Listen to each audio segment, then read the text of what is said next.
Hey everyone, it's Ben Hardy here, and in today's video we're going to be reviewing an all-wheel drive Pacifica, and we're going to see if this is better than the Toyota Sienna. Before we get into this video, I want to give a huge shout out and thank you to the Doug Smith here in American Fork, Utah for giving me some time with this Pacifica.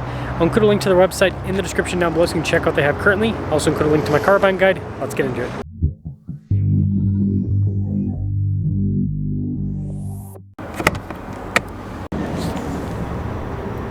Under the hood we have a 3.6 liter V6 that goes through a 9-speed automatic transmission. Fuel economy 17 around town and then 25 on the highway, with power outputs being 287 horsepower and then 262 pound-feet of torque.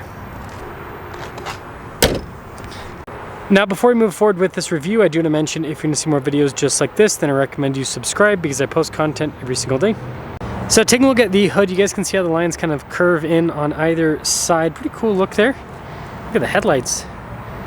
Fancy pants. We've got the Chrysler logo that's blacked out. Same with the grille and all this trim here at the bottom, so it gives this minivan a much more aggressive appearance. Around the side here, our tire wheel setup is 245 by 50 by 20 in the front, over in the rear. And you can see here with the wheels, you got kind of like a satin finish on them. Pretty cool looking. Mirror caps blacked out. All the window trim's also blacked out as well. So again, makes this minivan look sportier. And taking a look at the key fob, we have our lock and unlock function, opening for the hatch, remote start, the doors, Chrysler logo on the back. Pop it open. And popping into the rear, we have quite a bit of storage space in the back. So this is with all the seats folded down, or most of them. You got that one that's still up. But yeah, with the stow and go down, I mean, it is crazy how much space you have in this. And the cool thing about the Pacifica, and here's the straps for it, by the way, pull up the seat, is all of these seats, I would say, can comfortably fit adults, and you've got cup holders and everything for the rear passengers. So it's just a nice place, and they even have sunshades here in the back. Look at that, a little tab for that. So there's just lots of space, whether it's for cargo or for people, and it's kind of like the minivan game. When you're all done with the back, just press this, and that will lower the hatch right back down. And you can see the first part of the taillight, and boom, light bar action. All-wheel drive badge, you've got Pacifica S there on the other side. And that's the rest of the rear. So taking a look at the front seat, you can see again that stitching. It goes, they're perforated all down the center portion too. And then popping in, oh, I tripped by accident. You can see legroom back here is good. Like I said earlier, storage pocket is cool with the port right there. We do have sunshade for the second row. And then there is climate controls here back. I don't know if that's gonna pop up on the camera very well, but you can control that, and you got vents all along the ceiling too. Now take a look at the front door panel. You can see it's a soft touch here and down below. All of our window controls, automatic too. Power folding mirror function, memory seats, blind spot running with the mirrors. And then here's the front seat. The S logo perforated all down the center portion. Adjustments on the side. And then you got nice soft touch trim here on the dash. Light controls as well.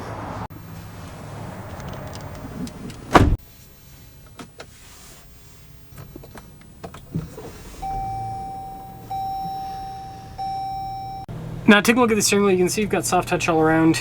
Got the contrasted stitching. Radio controls in the back. We got adaptive cruise control with this, controls for the center stack. And then traditional stocks here on the back of the steering wheel. And then as for the gauge cluster, you can see it's digital down the center, so you can scroll through, see different bits of info, but you've got the analog setup on either side, which I think looks pretty sharp. 360 camera, which is always nice in a minivan because it's a pretty long vehicle, so it makes parking a lot easier. Heated and ventilated seats, which we'll pop that on. It's pretty toasty today. Again, dual zone climate, you've got that climate zone for the rear too. So 3 different climate zones with this. And you probably noticed the infotainment system, it responds pretty quickly. It's pretty easy to use. Like I said earlier, soft touch all across the dash. And then we've got analog controls here for the radio. We also have stuff like our parking assist and our parking sensors, lane departure, your auto stop start, and then some physical buttons for the climate controls. Dial shifter here, which is pretty neat. A little parking brake down below too. Storage here in this area is pretty solid. So slow. It's funny. Got the USB ports, a couple cup holders, more storage here. This is nice with the trim on the side. And the glove box, yeah, pretty solid. And then just a regular mirror, sunglass holder, and then panoramic center. Now take a look at the window sticker, Pacifica Limited as appearance package. $55,910 is the total MSRP. And see how it drives.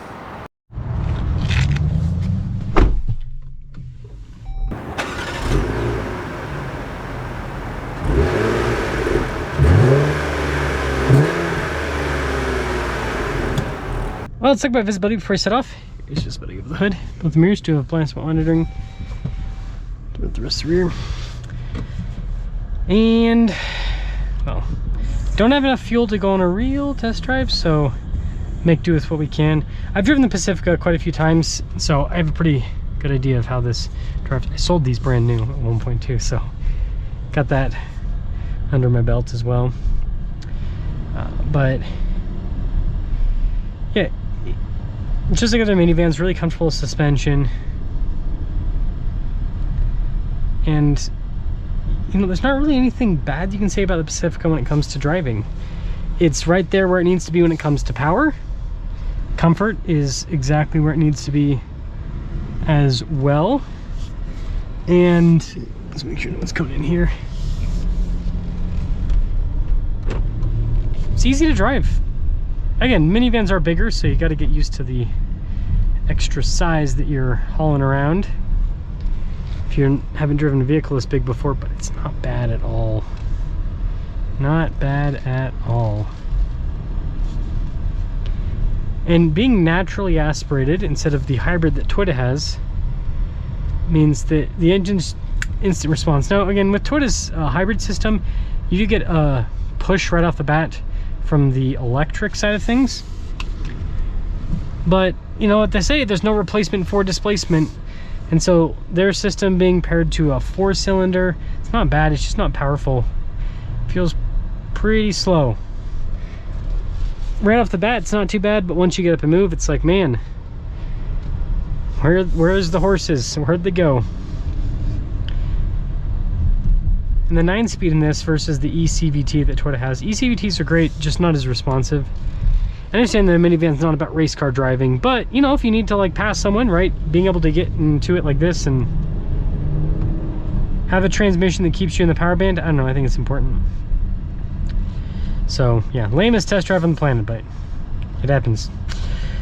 Overall, I think the Pacifica is cool, and it's the only other minivan you can get on the market that has all-wheel drive. Odyssey still does front-wheel drive only. Carnival, front-wheel drive only. Toyota, right, they've got all-wheel drive, but that's it. Everyone else is front-wheel drive. So if you do in fact want an all-wheel drive minivan, you've got to go with Toyota or Chrysler. And I know a lot of people are going to comment, you know, Toyota, right? Reliability, and you know, I won't argue with that too much, but what I will say is how long you can keep the minivan for, because warranties are a thing. And then also, Toyota isn't what it used to be. Their hybrids, I will stand behind those a little bit more, but just Toyota's quality has really slipped over the last few years. You know, everyone's has to an extent, but yeah, it seems like Toyota's especially hard hit, especially the trucks and everything. So who knows how reliable that new Sienna is going to be. And this Pentastar V6 has been shown to be tried and true. It's a reliable powertrain. So yeah, I know, I think the Pacifica is pretty cool with all-wheel drive. And then the V6, they do make a hybrid with this, but I think the hybrid's a little bit too complicated if you ask me. So the naturally aspirated V6 with all-wheel drive, I think that's kind of the sweet spot for the Pacifica. And this limited trim is pretty dang nice with all the bells and whistles it has. But let me know what you think.